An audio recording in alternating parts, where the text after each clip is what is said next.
सफर का मौसम आ गया।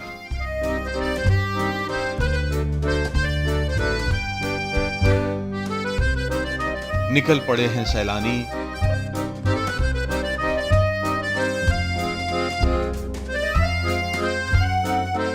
और हम भी जाएंगे अंडमान निकोबार।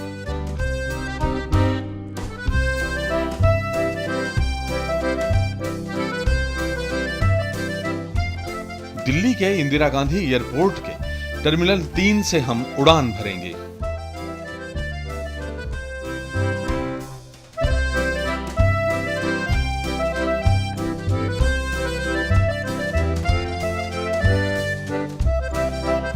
सुबह 7:30 बजे हम पोर्ट ब्लेयर पहुंचेंगे।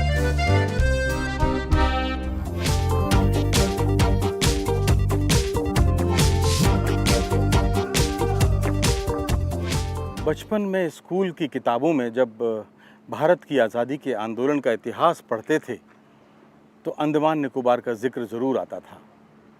यहाँ की सेलुलर जेल काला पानी की तरह कही जाती थी और तब हम लोग सिहर उठते थे हमारे स्वतंत्रता संग्राम सेनानियों को दी जाने वाली यातनाओं को पढ़कर। आज़ादी के बाद अंडमान निकोबार जिस तरह से बदला है वो बेमिसाल है। कल का, अतीत का एक ऐसा अध्याय जो दशकों तक ही नहीं सदियों तक मुख्य धारा से कटा रहा, आज मिनी इंडिया बन चुका है। हालांकि यहाँ 500 से ज़्यादा द्वीप हैं और हर द्वीप पर हम आपको सैर नहीं ले जा सकते, लेकिन इनमें से कुछ द्वीप ऐसे हैं जो आज सारे देश ही नहीं दुनिया के लिए आकर्षक पर्यटन स्थल बन गए हैं। हम आपको इनमें से कुछ चुनिंदा द्वीपों पर ले जाएंगे और वहाँ के पर्यटन के बारे में बताएंगे।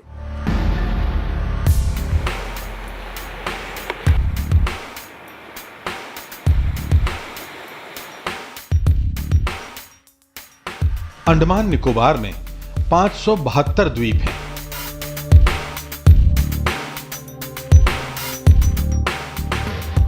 लेकिन केवल 38 द्वीपों पर लोग रहते हैं। इन द्वीपों पर जाने के लिए जहाजों का ही सहारा है।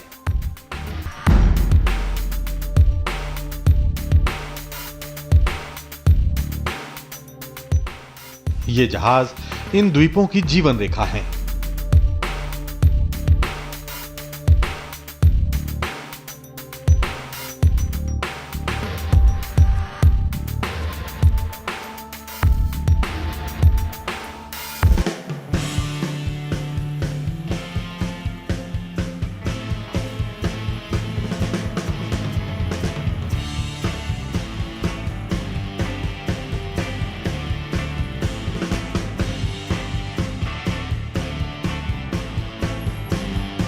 अंडमान निकोबार की हमारी यात्रा यहाँ से शुरू होती है और यहाँ के जो तमाम द्वीप समूह हैं इनमें एक है नॉर्थ बे।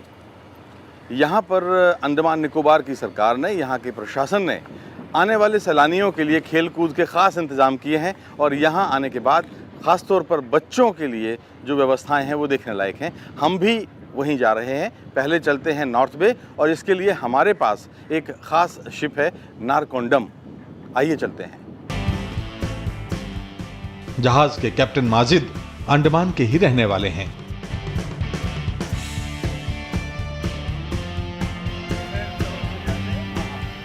क्या खास बात है, क्या पसंद आती है, लोग क्या देखने आते हैं यहाँ पे? कोरल वगैरह जो आप वहाँ जाएंगे ना, हाँ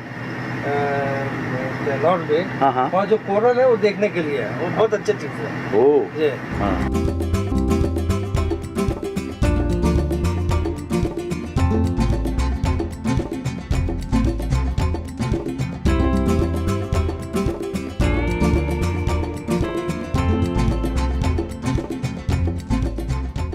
नॉर्थ बे एक छोटा सा द्वीप है।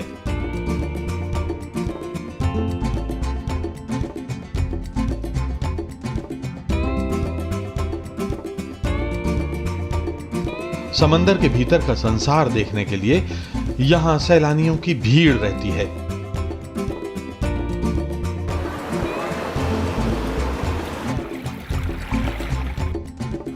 और ये है अंडमान निकोबार के नॉर्थ बे आइलैंड का नज़ारा। शांत समंदर, लहरों की आवाज़, लेकिन सैलानियों की भरमार। आप यहाँ देख सकते हैं मेरे पीछे, ये सैलानी हैं, दूर दूर से आए हैं, देश से आए हैं, विदेश से आए हैं। यहाँ पर वो स्कूबा डाइविंग करते हैं। निजी कंपनियों के लोग इन पर्यटकों को बाकायदा तैयार करते हैं और उन्हें समंदर की सैर कराते हैं।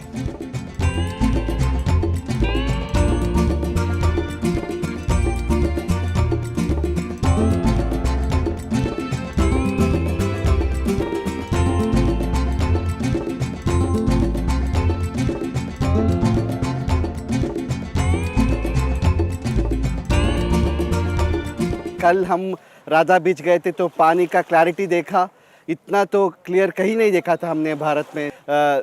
पानी के अंदर की जलचर को देखने के लिए और जो भी कोरल की स्पीशीज सब है सब देखने के लिए बहुत एक्साइटेड है हम लोग। बहुत अच्छा लगा सागर का अंदर कैसे कैसे रहता है, हमको नहीं इतना दिन तक नहीं पता चला था, अभी हम लोग सब देखा वो बहुत अच्छा है, खूबसूरत है। टी वॉक क्या होता है, सिर्फ सी के अंदर जाके वो वॉक करते हैं, लेकिन यहाँ पे पूरा ऑक्सीजन सिलेंडर डाल के वो अंदर जाके वो पूरा छोटे छोटे मछली जो होते हैं वो बहुत कलरफुल होते हैं, वो हमारे किस करते हैं तो हमको उतना प्यार होता है उसके साथ। 45 मिनट्स पानी के अंदर रहने का बहुत अच्छा मज़ा लगा। सबको आना चाहिए। Welcome to Andaman.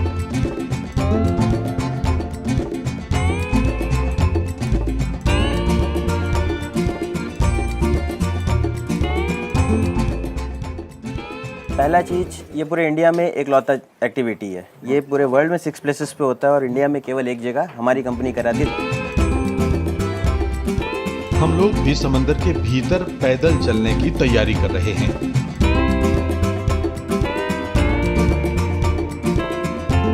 हमें गाइड जरूरी निर्देश दे रहा है। आप लोग अंडर वाटर सी वॉकिंग के लिए जा रहे हैं। इस एरिया के अंदर आपका सी वॉक होगा। आपको सीढ़ियों से नीचे उतरना है शोल्डर लेवल तक के पानी पे। वहाँ पे हम आपको एक सेफ्टी हेलमेट पहनाएंगे। जैसे ही हेलमेट पहनाया जाएगा तुरंत आपको सीढ़ी से हाथ छोड़ना है। मेरा ड्राइवर आपको पकड़ के नीचे ले जाके सी बेड पे खड़ा करेगा। नीचे आप सब एक साथ एक दूसरे का हाथ पकड़ के वॉक करेंगे। मेरे ड्राइवर आपके साथ रहेंगे थ्रू आउट दी वॉक। अंदर 2 सिंबल्स हैं, कंफर्टेबल, नॉट कंफर्टेबल। अगर कंफर्टेबल तो आप ऐसे शो करेंगे, नॉट कंफर्टेबल तो थम्स अप। ड्राइवर आपको ऊपर लेके आ जाएगा। I repeat, keep your body straight, equalize the pressure, remember the science, enjoy your sea walk.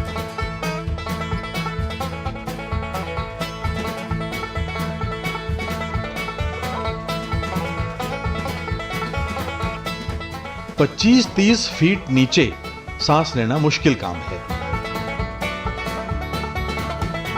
पानी में उतरकर हम सभी के सर करीब 35-40 किलोग्राम वजन का एक हेलमेट रखा गया है।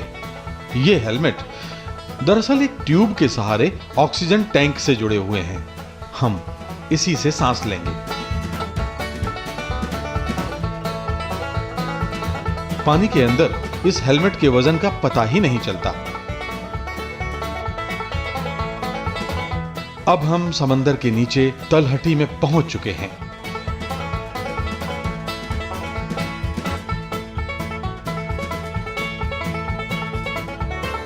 वाह, क्या नजारा है।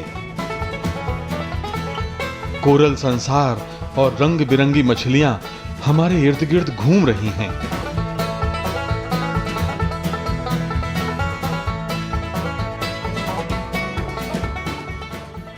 गाइड हमें इशारे से नए नए दृश्य दिखा रहे हैं।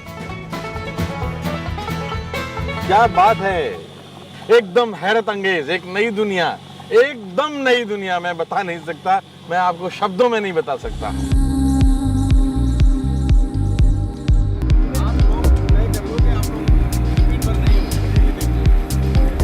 हम लोग अब एक छोटी मोटर बोट से लौट रहे हैं।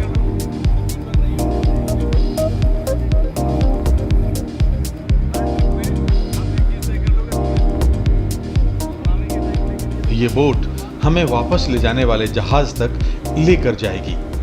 हमारा आज का सफर बस यहीं तक। रात को हम फिर पोर्ट ब्लेयर रुकेंगे।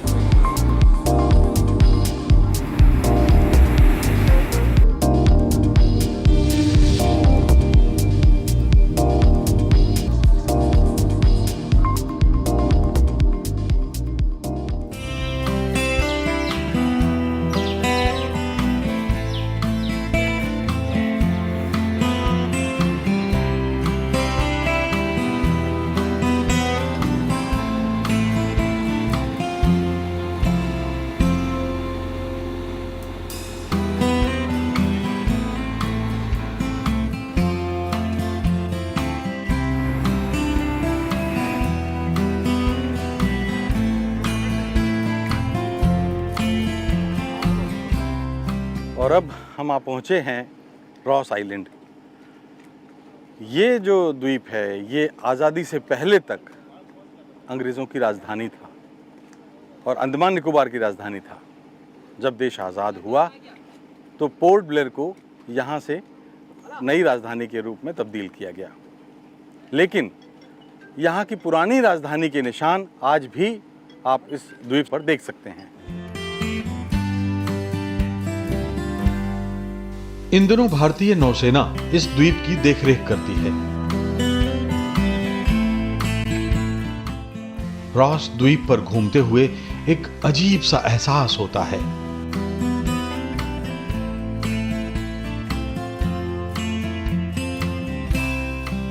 निर्जन टापू पर 100-150 साल पुराने जीवन के दस्तावेज,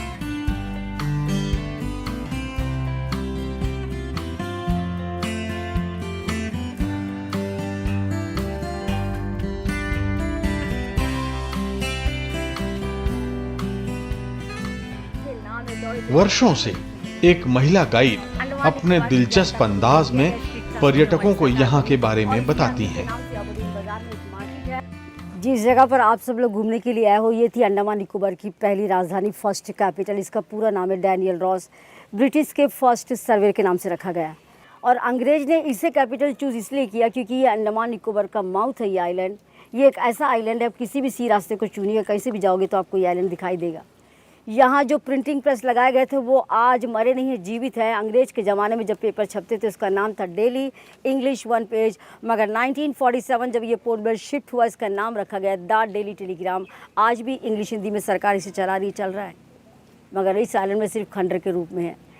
ये खंडर अनगिनत इतिहास कहता है हमें आज़ादी मिली, 1000 लोग मरने के बाद हमें आज़ादी मिली। उस आज़ादी का अब भी सही इस्तेमाल नहीं हो रहा है। उस आज़ादी को हम संभाल कर रखते तो ये आइलैंड सही मायने में आज भी पेरिस जैसा खूबसूरत होता, मगर हम अपनी संपत्ति को संभाल ही नहीं पाए।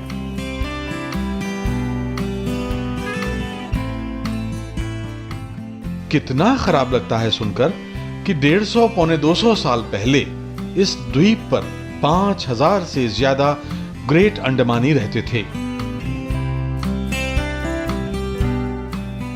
गोरे यहां आए तो 20 साल के भीतर उनका सफाया हो गया, केवल 28 अंडमानी बचे।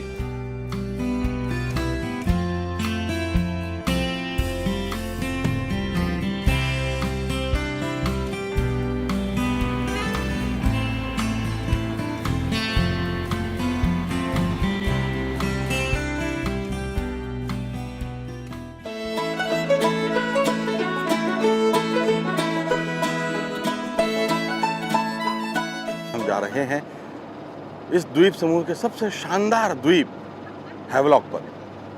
हमें बताया गया है कि हैवलॉक पर जो राधानगर बीच है वो एशिया का सर्वोत्तम बीच है और वहां तक हम पहुंचेंगे अपने इस जहाज बम्बूका पर। आइए चलते हैं।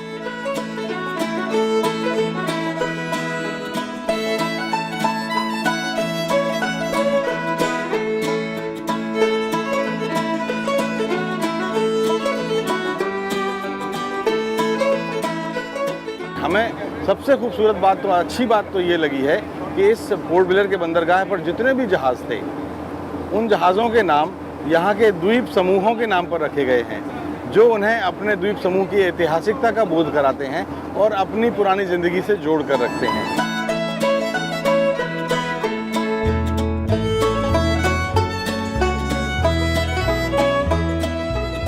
यहाँ पे आके बहुत खुश हूँ। बहुत डाइविंग भी करी, स्नॉर्कलिंग भी करी, सी वॉक भी करी और स्कूबा डाइविंग भी करी, तो उसका भी बहुत आनंद आया। मुझे अंडमान आके अच्छा लग रहा है। मैं आया हूँ मुंबई से।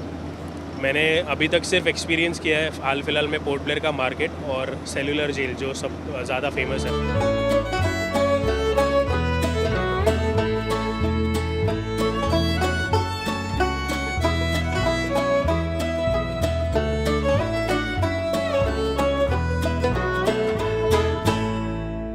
Good morning captain. Captain Ramesh, मैं आपसे 2 मिनट बात कर सकता हूँ? जरूर सर, जरूर।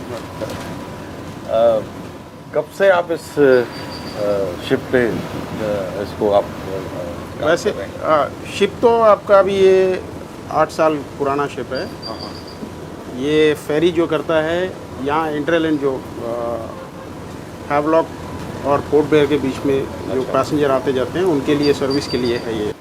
अच्छा, हमने देखा यहाँ सारे शिप्स का नाम यहाँ के आइलैंड पर है, उसके पीछे क्या वजह है कि अपने लोग अपने आइलैंड के नामों से प्यार करते हैं या उन आइलैंड की याद? या जरूर है क्योंकि बोलने से अभी एक आइडेंटिटी बनती है ना, कि ये बम्बू का बोले तो आपको पता नहीं है कि बम्बू का क्या चीज़ था, लेकिन अभी पता होगा कि ये बम्बू का जैसे एक आइलैंड है उधर पे, उसके नाम वो आइलैंड के ऊपर में नामकरण किया हुआ है।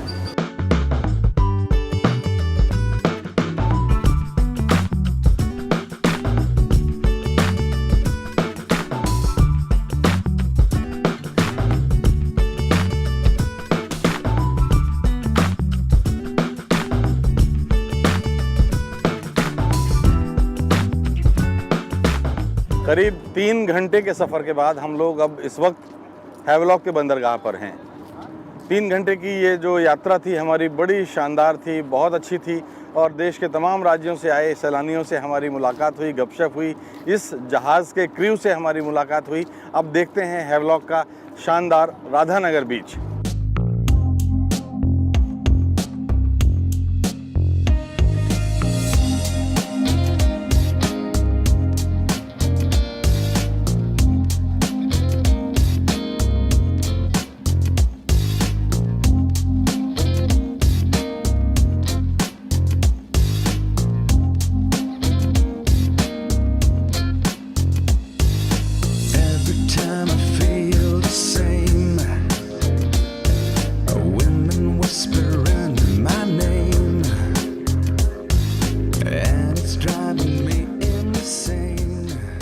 अगर आप प्यार करते हैं कुदरत के हुस्न से और अगर आप महसूस कर सकते हैं खामोशी के संगीत को और अगर आप लूट सकते हैं ज़िंदगी के ख़जाने से सुकून की अनमोल दौलत, तो अंडमान निकोबार के ये शानदार द्वीप आपको दावत दे रहे हैं।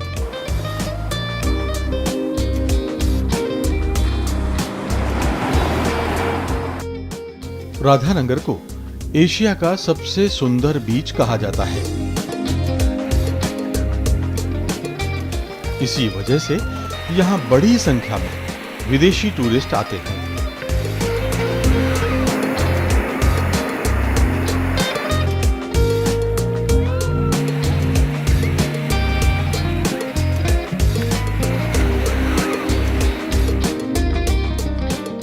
इस बीच पर लाइफ गार्ड्स भी तैनात हैं और एक एक सैलानी पर नजर रखते हैं। चलते हैं इन जवानों के साथ।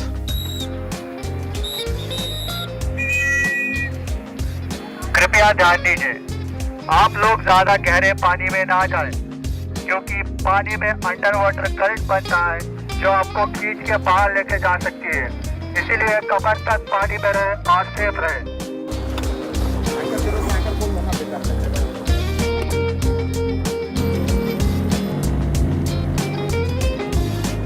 How's the beach? How's the beach? कैसे लग रहा है?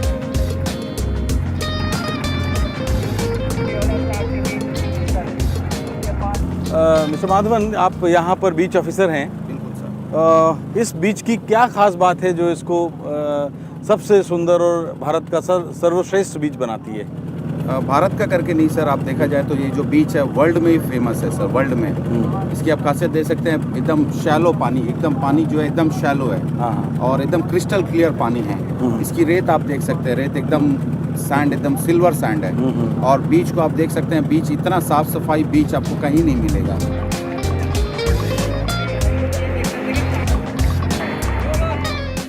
So much white beauty, clear sand, clear water, most beautiful beach. It's a very beautiful beach. I love the white sand. I love the nature behind me and the elephant. It's amazing. Andaman is beautiful. It's all I expected. The water, the view, the jungle, unbelievable. It's really breathtaking. The water are crystal clear. The sand is so white, and we're enjoying every minute here. This beach is very beautiful. The water is so clear and like very peaceful place, very good for relaxation. तो आपने देखा ये राधानगर बीच है अंडमान निकोबार का, और यहाँ जो खूबसूरती है, यकीनन जो बात यहाँ है वो किसी और बीच में नहीं, और शायद इसीलिए राधानगर बीच एशिया के श्रेष्ठतम द्वीपों में से, बीचों में से शुमार है।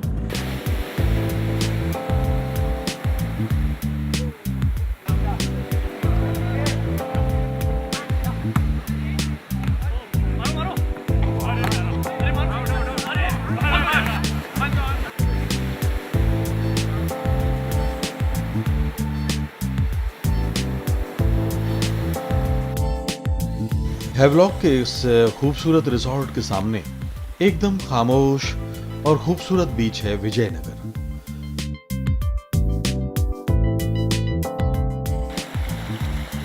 सुबह सुबह समंदर के अलावा गर्मा गर्म चाय हमारा स्वागत कर रही है।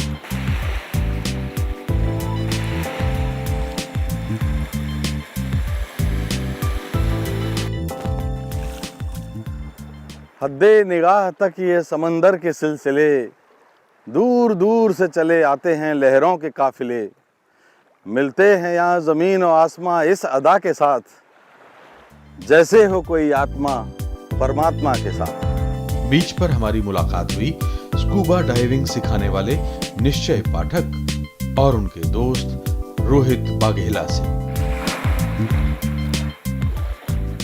तो टूरिज्म के लिए यहाँ पे फैसिलिटीज़ बहुत दी गई हैं। अभी रोड्स वापस चालू हुई हैं बनाना, तो काफ़ी अच्छा ट्रांसपोर्टेशन सुधरेगा यहाँ पे। ऑफ कोर्स मुझे कभी कभी लगता है कि और भी फैसिलिटीज़ आ सकती हैं। हम इंटरनेट प्रोविज़न, आपके होटल्स और resorts, I think eco friendly accommodation facilities बहुत अच्छी हैं, ऑप्शंस अवेलेबल बहुत हैं, और भी I think eco friendly options available करने की ज़रूरत है। ये आइलैंड को कमर्शियल नहीं करना है, फ्लाइट के फेस को थोड़ा सा कम किया जाए तो यहाँ पे इंडियन टूरिज़्म और डोमेस्टिक के हिसाब से हैवलॉक और अंडमान निकोबार बहुत ज़्यादा ऊपर आ सकता है। हम ये आइलैंड को थाईलैंड और सिंगापुर जैसा नहीं बनाना चाहते, जैसा है वैसे ही, क्योंकि यहाँ के लोकल्स को हमें डिस्टर्ब नहीं करना है, क्योंकि वो पहले से ऐसी लाइफस्टाइल में रहे। बट इनको हम एटलीस्ट स्टडी करा सकते हैं, उनको दिखा सकते हैं कि दुनिया में बहुत कुछ है। इन दोस्तों ने हमें अपना स्कूल भी दिखाया। Just come inside and have a look. Yellow. That's my first experience in scuba diving too. Full training करा के first. I think we're really excited to see that the first time in Andaman, first time scuba diving also. So let's see how it goes. I'm pretty sure it'll be a fun experience. I'm really excited. Yeah, even I'm very excited.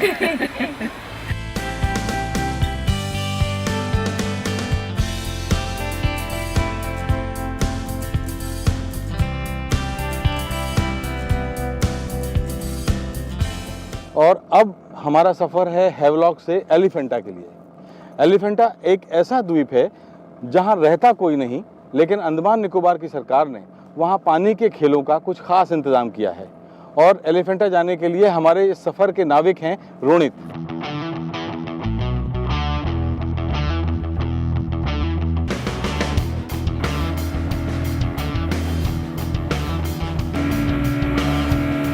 Elephanta तक हमें ये छोटी सी boat ले जा रही है। इस boat की रफ्तार तेज है, इस वजह से हमें थोड़ा थोड़ा डर भी लग रहा है।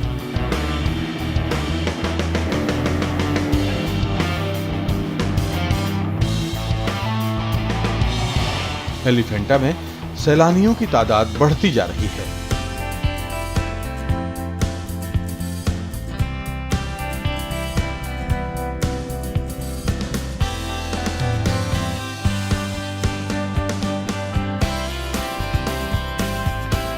हमने भी समंदर में स्विमिंग का मजा लिया।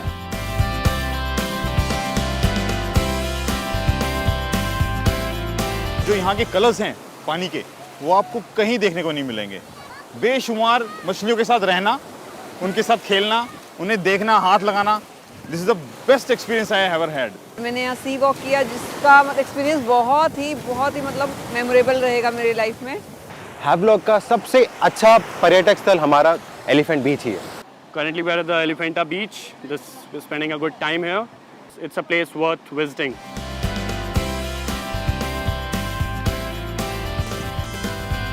अंडमान निकोबार के इस खूबसूरत एलिफेंटा द्वीप पर हमें एलिफेंट तो नज़र नहीं आए, लेकिन देश विदेश के ढेरों सैलानी यहाँ आनंद और मौज मस्ती करते ज़रूर नज़र आए। एलिफेंटा के इस द्वीप की सैर के बाद अब हम चलेंगे अगले द्वीप नील पर।